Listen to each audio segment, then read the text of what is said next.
Livro do Mestre, episódio de hoje, criando uma magia, um item mágico e novas opções de personagem. Regras do D&D 5e. Uma produção RPG Next. Seja você também um guerreiro ou uma guerreira do bem. Para saber mais, acesse padrim.com.br/rpgnext ou picpay.me/rpgnext.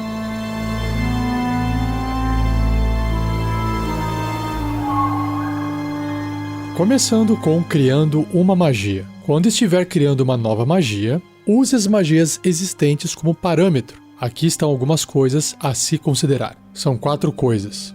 1. Se a magia é tão boa que um conjurador iria querer usá-la o tempo todo, ela pode ser muito poderosa para o nível dela. 2. Uma longa duração ou área extensa pode funcionar para um efeito menor, a depender da magia. 3. Evite magias que tenham um uso muito limitado, como uma que funcione apenas contra dragões benignos. Apesar de uma magia do gênero poder existir no mundo, poucos personagens irão se preocupar em aprendê-la ou prepará-la, a não ser que saibam com antecedência que fazê-lo valerá a pena. E 4. Esteja certo que a magia se encaixa com a identidade da classe. Magos e feiticeiros geralmente não têm acesso a magias de cura, por exemplo. E adicionar uma magia de cura para a lista de classe do mago poderia invadir a área do clérigo.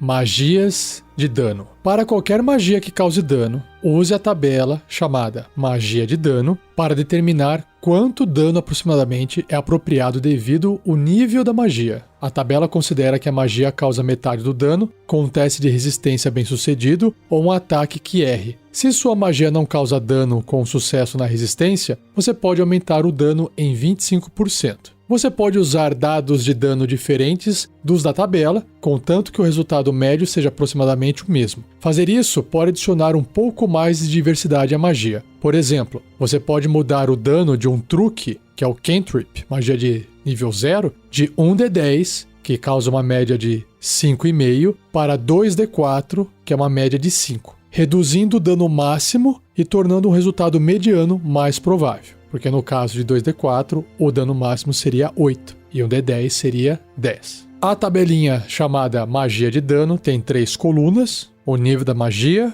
o quanto de dano ela causa se for de um alvo e quanto de dano ela causa se for de múltiplos alvos. Então, por uma magia de truque, um alvo é um d10, múltiplos alvos 1d6. Para uma magia de primeiro nível, um alvo 2d10, múltiplos alvos 2d6. Segundo nível, 3d10, múltiplos alvos 4d6. Terceiro nível, 5d10, múltiplos alvos 6d6. E aí vai subindo quase que de 1 em 1 cada dado, tá? Até chegar numa magia de nono nível, que causa 15d10 de dano para um único alvo, ou múltiplos alvos 14d6.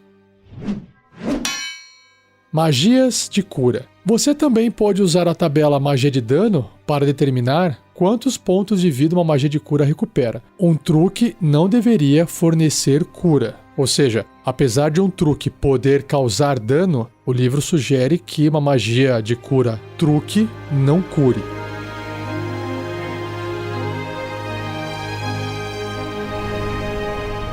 Criando um item mágico. Os itens mágicos no capítulo 7, chamado Tesouro, são apenas um pouco dos tesouros mágicos que os personagens podem descobrir durante suas aventuras. Se seus jogadores são veteranos maduros e você quer surpreendê-los, você pode tanto modificar um item existente quanto trazer algo novo.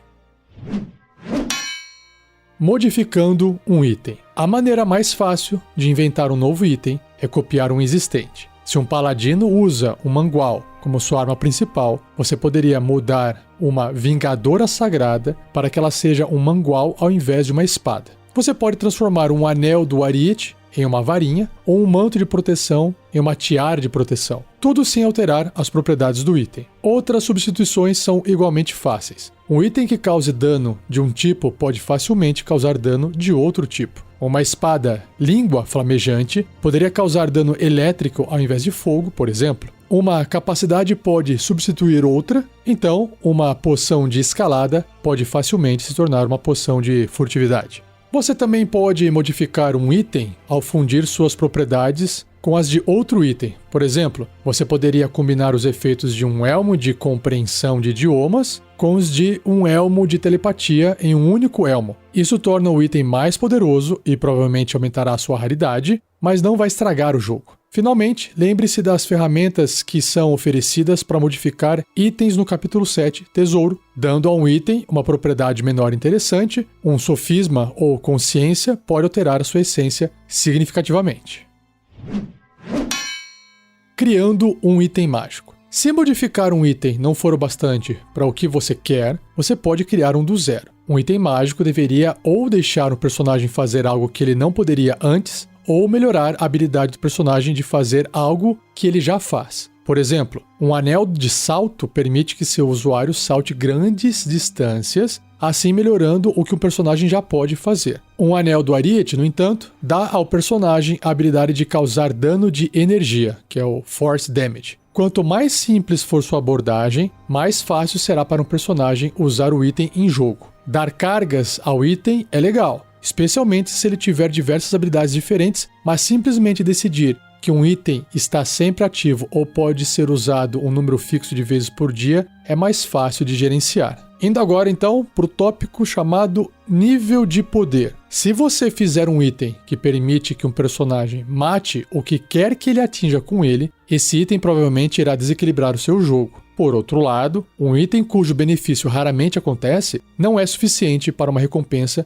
e provavelmente não vale a pena ser dado como uma. Use a tabela chamada Poder de Item Mágico por Raridade como um guia para ajudar você a determinar quão poderoso um item deveria ser baseado em sua raridade. Então vamos lá para a tabela. Ela tem 3 colunas: raridade, nível máximo de magia e o bônus máximo. Então, um item mágico de raridade comum tem um nível máximo de magia de primeiro nível e não tem nenhum bônus máximo. Já um item incomum, ele tem um nível máximo de magia de terceiro nível com um bônus máximo de mais 1. Raro, sexto nível, bônus máximo mais 2. Muito raro, oitavo nível, bônus máximo de mais 3. E lendário, nono nível, com um bônus máximo de mais 4. E aí, explicando essas duas últimas colunas, o nível máximo de magia indica o efeito de nível de magia mais elevado que o item deveria fornecer na forma de uma propriedade de um uso diário ou similarmente limitada.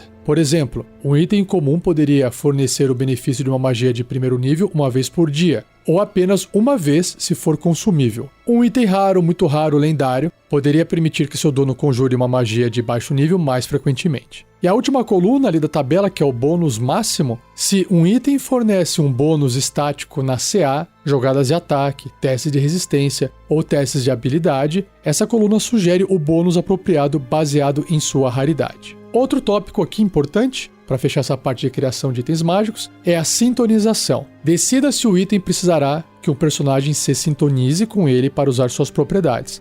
Use essas regras gerais para ajudar você a decidir isso. São 2 regras. 1. Se ter todos os personagens de um grupo passando o item de mão em mão para ganhar seus benefícios duradouros seria perturbador, o item deveria requerer sintonização. E 2. Se o item fornece um bônus que outros itens também fornecem, é uma boa ideia requerer sintonização para que os personagens não tentem colecionar muitos desses itens. Criando novas opções de personagem. Se as opções para os personagens de jogador do livro do jogador não atenderem todas as necessidades da sua campanha, consulte as seções a seguir para obter conselhos sobre a criação de uma nova raça, classe e opções de antecedente.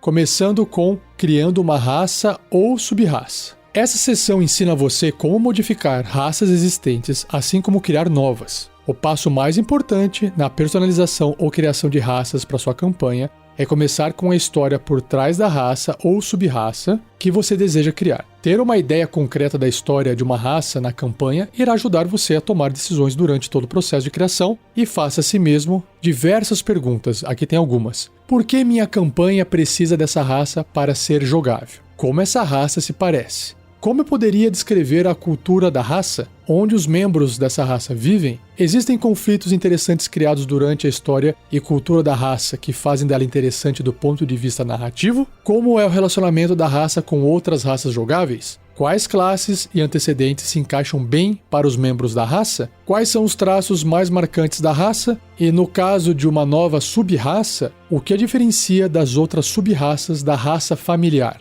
Compare a raça que você tem em mente com outras opções de raça disponíveis aos jogadores para garantir que a nova raça não se apague em comparação com as opções existentes. O que poderia resultar na raça ser impopular, nesse caso, ou as ofusque completamente, e aí acabaria fazendo com que os jogadores não sintam que as outras opções são inferiores. Quando a hora de criar os elementos de jogo da raça chegar, tais como seus traços, dê uma olhada nas raças de jogo existentes e deixe que elas inspirem você. Então vamos lá para a parte de alterações de aparência. Uma forma simples de modificar uma raça existente é mudar a sua aparência. Mudanças na aparência de uma raça não precisam afetar os elementos do jogo. Por exemplo, você poderia transformar os Halflings em camundongos antropomórficos sem alterar nenhum dos seus traços raciais. Na parte agora de alterações culturais. No seu mundo, elfos podem ser nômades do deserto ao invés de habitantes de florestas. Halflings poderiam viver em cidades das nuvens e anões poderiam ser marinheiros ao invés de mineiros. Quando você muda a cultura de uma raça, você também pode fazer pequenas alterações nas proficiências e traços da raça para refletir essa cultura. Por exemplo, imagine que os anões do seu mundo são marinheiros e inventores da pólvora. Você poderia adicionar a pistola e o mosquete à lista de armas com as quais os anões são proficientes e dar proficiência em veículos aquáticos para eles, ao invés de ferramentas de artesão. Essas duas pequenas mudanças contam uma história diferente das suposições padrão sobre os anões do livro do jogador, sem mudar o nível de poder da raça. Indo agora para a parte de criando uma nova sub-raça. Criar uma nova sub-raça envolve mais que fazer algumas pequenas substituições em características raciais existentes, mas tem uma vantagem de ampliar a diversidade de opções de uma raça em particular, ao invés de substituir algumas opções com outras. O exemplo a seguir passeia pela criação de uma sub-raça de elfo, o Eladrin. Essa sub-raça tem história no multiverso de D&D, então você já tem algumas histórias para recorrer quando estiver construindo seus traços. Então, vamos lá para o exemplo da sub-raça Eladrin. Criaturas mágicas com uma forte ligação com a natureza, os Eladrin vivem no reino crepuscular de Faéria, o Feywild. Suas cidades, às vezes, cruzam para o plano material, aparecendo momentaneamente em vales montanhosos ou clareiras florestas adentro antes de sumirem de volta para Faéria. As sub-raças do elfo do livro do jogador incluem um aumento de valor de habilidade, uma característica de treino com arma e 2 ou 3 traços adicionais. Dada a história dos Eladrins e sua natureza mágica, um aumento no valor de inteligência de um personagem Eladrin é apropriado. Não existe necessidade para alterar o treinamento de arma básico partilhado com os altos elfos e os elfos da floresta. Uma habilidade que diferencia os Eladrins dos outros elfos é a capacidade de atravessar a fronteira entre os planos, desaparecendo por um momento antes de reaparecer em outro lugar. No jogo, isso é refletido em um uso limitado da magia Passo Nebuloso. Já que Passo Nebuloso é uma magia de segundo nível, essa habilidade é forte o suficiente para que a sub-raça não precise de traços adicionais. Isso nos deixa com as seguintes características para a sub-raça Eladrin. São 3 tópicos. Aumento no valor de habilidade, ou seja, o valor de inteligência aumenta em 1. Treinamento élfico com armas, você tem proficiência em arco curto, longo, espada curta e espada longa. E o próprio passo feérico, que permite o personagem conjurar a magia Passo Nebuloso uma vez usando esse traço. E o personagem recupera essa habilidade quando terminar um descanso curto ou longo. Agora, indo para a parte de criando uma raça. Quando estiver criando uma raça do zero, comece com a história e proceda daí. Compare sua criação com as outras raças do seu mundo e copie os traços das outras raças livremente. Como um exemplo, considere o Aasimar, uma raça similar ao Tiefling, mas com um ancestral celestial. Então vamos lá para esse exemplo com mais informações. Enquanto os Tieflings têm sangue de corruptor em suas veias, os Aasimar são descendentes de seres celestiais. Esse povo geralmente se parece com humanos gloriosos com cabelo sedoso, pele impecável e olhos penetrantes. Os Aasimares frequentemente tentam se passar por humanos a fim de corrigir erros e defender a bondade no plano material, sem chamar atenção para sua herança celestial. Eles se esforçam para se encaixar na sociedade, apesar de geralmente ascenderem ao topo, tornando-se líderes venerados e heróis honrados. você pode decidir usar o Aasimar com uma contraparte da raça Tiflin. As duas raças poderiam até ter desavenças, refletindo um pouco do conflito maior entre as forças do bem e do mal na sua campanha. E aqui estão nossos objetivos básicos para o Aasimar, que o livro citam 2. Os Aasimares deveriam ser clérigos e paladinos eficientes. Os Aasimares deveriam ser para os celestiais e humanos o que os Tiflins são para os corruptores e humanos. Dado ao fato dos Aasimares e os Tiflins serem dois lados da mesma moeda, o Tiflin torna-se um bom ponto de partida para trazer os traços da nova raça. Já que queremos que os Aasimares sejam paladinos e clérigos eficientes, faz sentido aumentar sua sabedoria e carisma ao invés de inteligência e carisma. Como os Tiflins, os Aasimares têm visão no escuro. Ao invés de resistência a dano de fogo, daremos resistência a dano radiante para refletir a natureza celestial. Porém, dano radiante não é tão comum quanto dano de fogo, então daremos resistência a dano necrótico também, tornando-os bons contra mortos-vivos. O traço chamado Legado Infernal do Tiflin é um bom modelo para um traço que reflita uma herança celestial mágica, substituindo as magias do Tiflin com magias de níveis similares que combinem mais com a ancestralidade celestial do Aasimar. Porém, a resistência expandida do Aasimar pode requerer a limitação desse traço a magias de utilidade básica. Então, preenchendo esses detalhes restantes, o livro termina com os seguintes traços raciais para o Aasimar. Aumento no valor de habilidade, seu valor de sabedoria aumenta em 1 e seu valor de carisma aumenta em 2.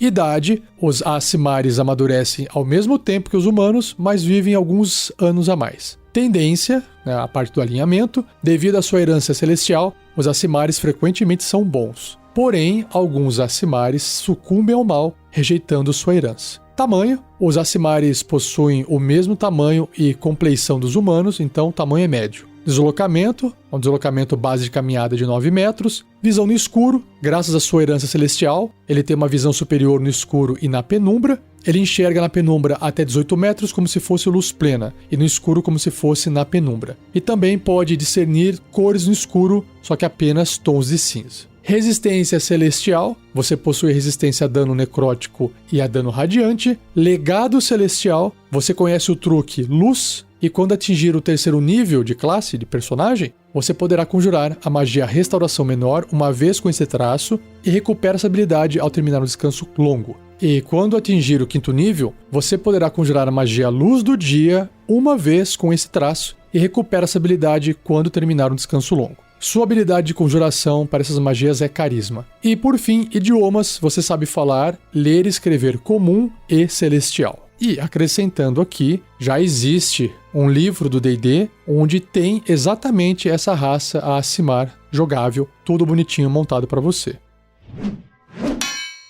Modificando uma classe. As classes do livro do jogador captam uma grande variedade de arquétipos de personagem, mas seu mundo de campanha pode precisar de algo mais. A seção a seguir discute as formas de modificar classes existentes para melhor atenderem às necessidades do seu jogo. Então vamos lá, começando com alterando proficiências. Mudar as proficiências de uma classe é uma forma segura e simples de modificar uma classe para refletir melhor o seu mundo. Trocar uma proficiência em uma perícia ou uma ferramenta por outra não torna um personagem mais forte ou fraco, mas fazer isso pode mudar a essência de uma classe de formas sutis. Por exemplo, uma guilda proeminente de ladinos no seu mundo poderia adorar uma divindade patrona, realizando missões secretas em nome dessa divindade. Para refletir esse detalhe cultural, você poderia adicionar religião à lista de perícias que um personagem ladino pode escolher ter proficiência. Você poderia até mesmo tornar essa perícia uma escolha obrigatória para ladinos que pertençam a essa guilda. Você também pode mudar proficiências em armadura e arma para refletir aspectos do seu mundo. Por exemplo, você poderia decidir que os clérigos de uma divindade em particular pertencem a uma ordem que proíbe o acúmulo de bens materiais, além de itens mágicos úteis em sua missão divina. Tais clérigos carregam um cajado, mas eles são proibidos de vestir armadura ou usar armas além do cajado. E para refletir isso, você poderia remover as proficiências com armadura e arma para os clérigos dessa crença, e aí tornando-os proficientes com um bordão e nada mais. Você poderia dar a eles um benefício para compensar as proficiências perdidas, algo como a característica da classe monge, defesa sem armadura, mas representada como uma bênção divina. Outra alteração é na lista de magias. Modificar a lista de magias de uma classe geralmente tem pouco efeito no poder de um personagem, mas pode mudar a essência de uma classe significativamente. Em seu mundo, os paladinos poderiam não fazer seus juramentos para ideais, mas, ao invés, jurar fidelidade a feiticeiros poderosos. Para capturar esse conceito de história, você poderia criar uma nova lista de magias de paladino com magias feitas para proteger seus mestres, selecionadas das listas de feiticeiro ou mago. De repente, o paladino se parece com uma classe diferente. Tome cuidado quando mudar a lista de magias do bruxo, já que os bruxos recuperam seus espaços de magia após um descanso curto. Eles têm potencial para usar certas magias mais vezes por dia que outras classes. Próximo tópico é restringindo acesso à classe. Sem alterar a forma como a classe funciona, você pode enraizá-la mais firmemente no mundo ao associar a classe com uma raça ou cultura em particular. Por exemplo, você poderia decidir que os bardos, feiticeiros, bruxos e magos representam tradições mágicas de 4 raças ou culturas diferentes. Os colégios de bardo poderiam ser limitados a todos exceto elfos. Os draconatos poderiam ser as únicas criaturas capazes de se tornarem feiticeiros e todos os bruxos do mundo seriam humanos. Você poderia restringir isso ainda mais. Por exemplo, bardos do Colégio do Conhecimento seriam apenas altos elfos e bardos do Colégio da Bravura seriam apenas elfos da floresta. Os gnomos descobririam a escola de ilusão, então todos os magos que se especializarem nessa escola são gnomos. Culturas humanas diferentes produzem bruxos com pactos diferentes e assim por diante. Similarmente, domínios de clérigo diferentes podem refletir religiões completamente separadas associadas a raças ou culturas distintas. Você decide o quão flexível você quer ser ao permitir que o personagem de jogador exceda essas restrições. Um meio-elfo poderia viver entre os elfos e estudar suas tradições de bardo. Um anão poderia cair em um pacto de bruxo, mesmo não tendo conexões com uma cultura que normalmente produza bruxos. Como sempre, é melhor dizer sim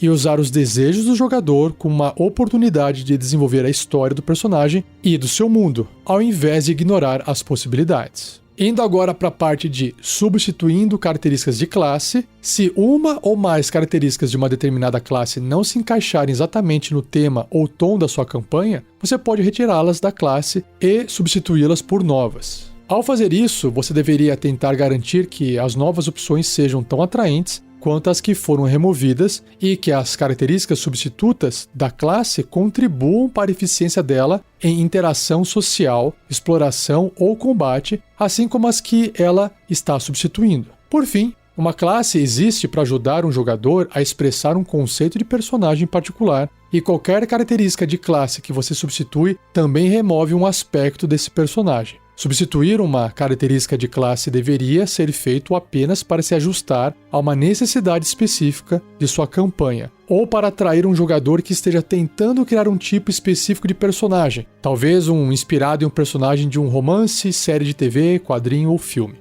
O primeiro passo é resolver qual característica ou grupo de características de classe você irá substituir. Depois, você precisa avaliar o que cada característica oferece para a classe. Assim, a característica que você está adicionando não tornará a classe muito ou pouco poderosa. Faça a si mesmo as seguintes perguntas sobre uma característica que você está substituindo. Tem 4 aqui. Primeira pergunta: qual impacto a substituição da característica traria para exploração, interação social e combate? Segunda pergunta: substituir a característica afeta a forma como o grupo pode continuar se aventurando em um dia? Terceira pergunta: a característica consome recursos fornecidos de alguma outra forma pela classe? E quarta pergunta: a característica funciona o tempo todo? Ou ela é recuperada após um descanso curto, um descanso longo ou algum outro período de tempo? Bom, armado com essas respostas para essas perguntas, você pode começar a projetar as novas características que substituirão as que você removeu. Não tem problema se as novas características de classe se aproximarem mais de exploração, interação social ou combate que as que foram substituídas, mas fique atento para não ir muito longe. Por exemplo,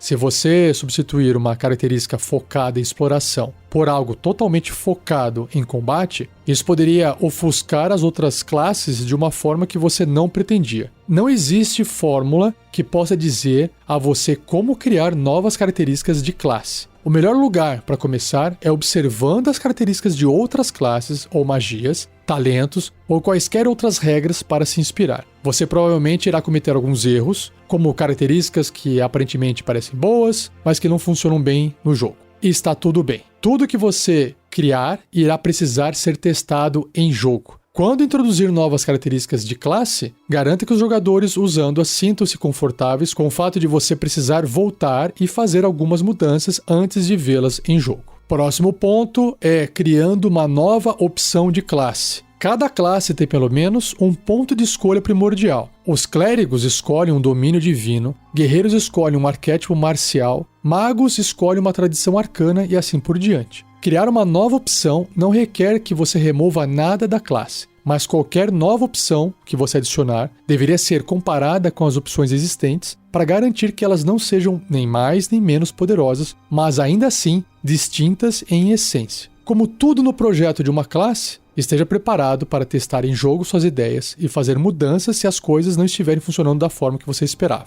Quando você tiver o conceito para a opção de classe em mente, é hora de planejar as especificações. Se você não estiver certo de por onde começar, procure pelas opções existentes e veja o que as características da classe fornecem. É totalmente aceitável que duas opções de classe tenham características similares e também é legal olhar para as outras classes para exemplos de mecânicas às quais você possa obter inspiração. E conforme você cria cada característica de classe, faça as seguintes perguntas. São 3. Primeira, como a característica de classe reforça a história e temática da opção de classe? Segunda pergunta, existe uma característica que pode ser usada como modelo? Terceira pergunta, como a nova característica de classe se compara a outras características de mesmo nível? Bom, agora o livro apresenta uma variação que são pontos de magia, uma variação de regra, né?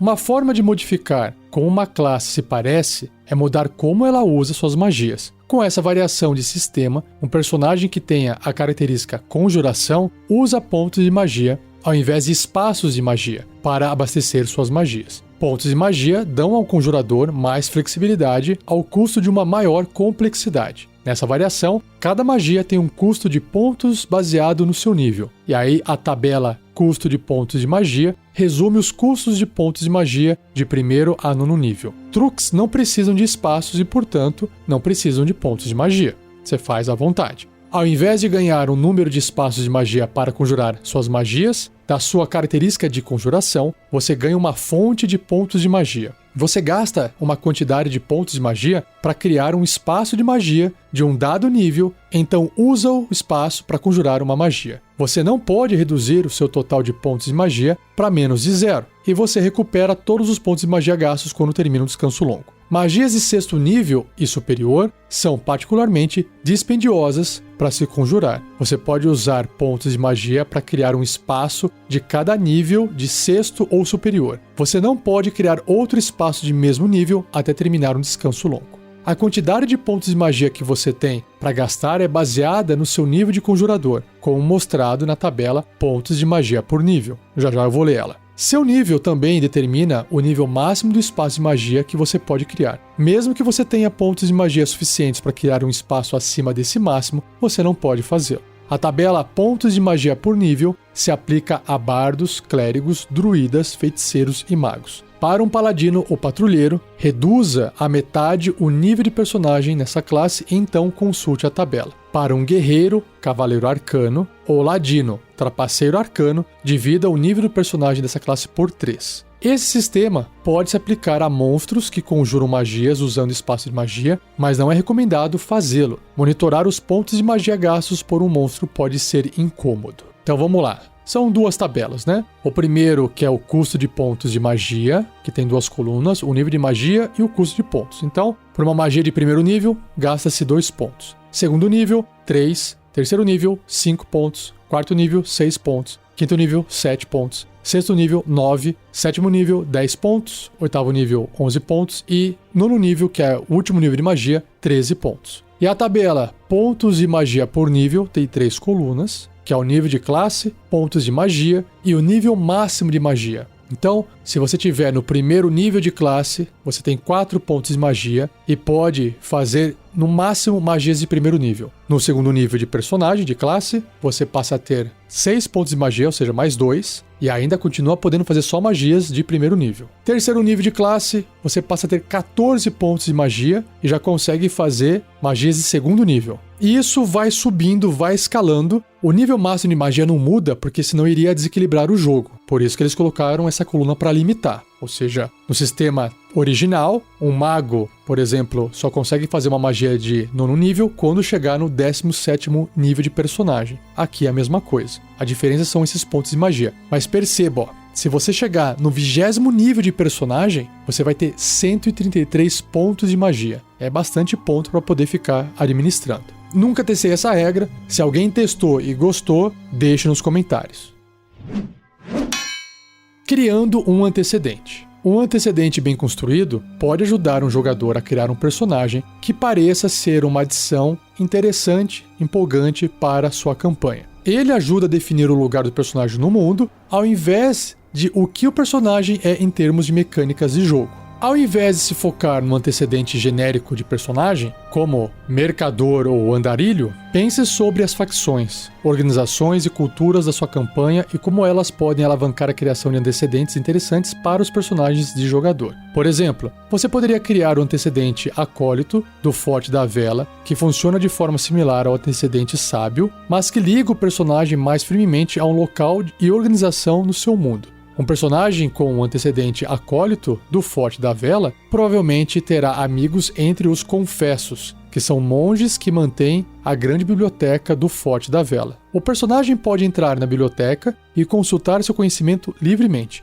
enquanto outros devem doar um tomo de conhecimento raro ou valioso antes de terem permissão de entrar. Os inimigos do Forte da Vela são os inimigos do personagem e seus aliados são amigos do personagem. Os acólitos do Forte da Vela geralmente são reconhecidos como sábios estudados e protetores do conhecimento. É possível visionar diversas interações interessantes quando os NPCs descobrem o antecedente do personagem e buscam o personagem procurando por ajuda. Para criar seu próprio antecedente, siga os passos a seguir. Primeiro passo: encaixando no seu mundo. Para consolidar um novo antecedente ao seu cenário de campanha, determine a qual elemento da sua campanha o antecedente está ligado. Uma facção, organização, comércio, pessoa, evento ou local. Passo 2. Sugerindo características pessoais. Crie tabelas de características sugeridas, traços de personalidade, ideais, vínculos, defeitos, que se encaixem no antecedente, ou escolha descrições das tabelas apresentadas no livro do jogador. Mesmo que seus jogadores não utilizem essas tabelas, esse passo ajuda você a fazer um retrato do lugar do antecedente no seu mundo. As tabelas não precisam ser extensas. 2 ou 3 descrições por tabela são suficientes. Passo 3. Atribuindo proficiências ou idiomas.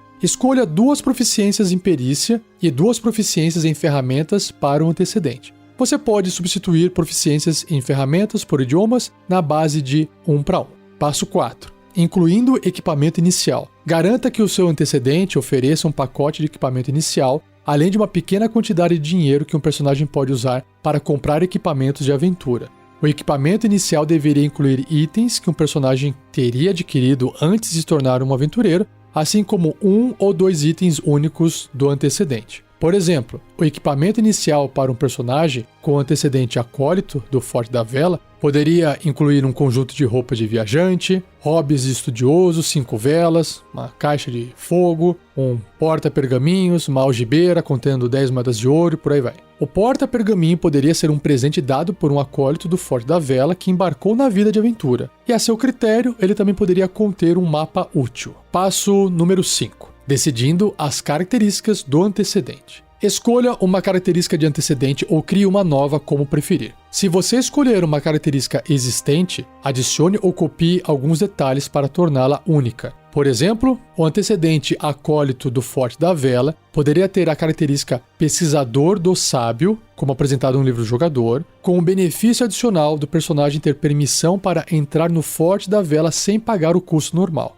Uma característica de antecedente deveria evitar benefícios estritos de jogo, como um bônus em um teste de habilidade ou jogada de ataque. Ao invés, a característica deveria abrir novas opções de interpretação, exploração e, no mais, interação com o mundo. Por exemplo, A característica pesquisador do sábio é projetada para enviar o personagem para aventuras. Ela não fornece informação ou um sucesso automático em um teste. Ao invés disso, se o personagem com antecedente sábio falhar em se lembrar de uma informação, ele saberá onde pode aprender isso. Isso pode apontar para outro sábio ou biblioteca há muito perdida dentro de uma tumba antiga. As melhores características de antecedente dão aos personagens um motivo para se empenhar em missões, para fazer contato com NPCs e para desenvolver vínculos com o cenário que você idealizou.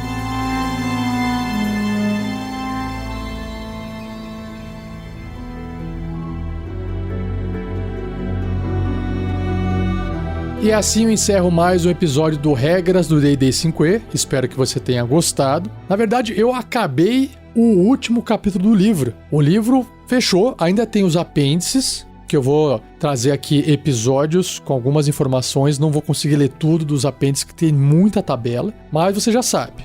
Ainda tem mais alguns, talvez 1 ou 2 episódios para poder fechar de vez o livro do mestre. Não se esqueça de deixar o like, compartilhar, comentar se for o caso, se gostou ou não, deixar sua opinião, comentar se você já usou alguma regra opcional dessa, se você já criou alguma coisa, uma classe, uma raça, um background, um antecedente, enfim. Pode interagir, que a gente responde a sua mensagem depois. Não todas, porque às vezes tem muito e não dá para responder tudo.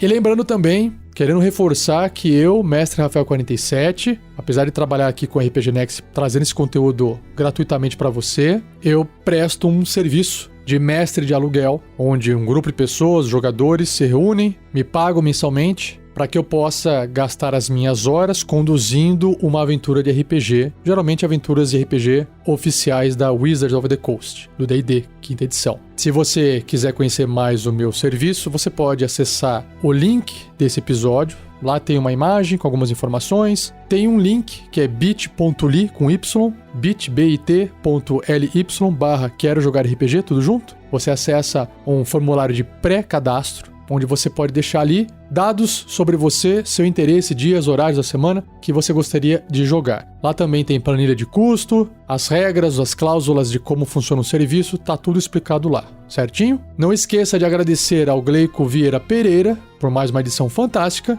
e, como eu disse, não perca o próximo episódio, onde eu dou continuidade nesse restinho do livro do mestre, apresentando as informações que tem nos apêndices do livro. Beleza? Então, muito obrigado, um abraço e até o próximo episódio.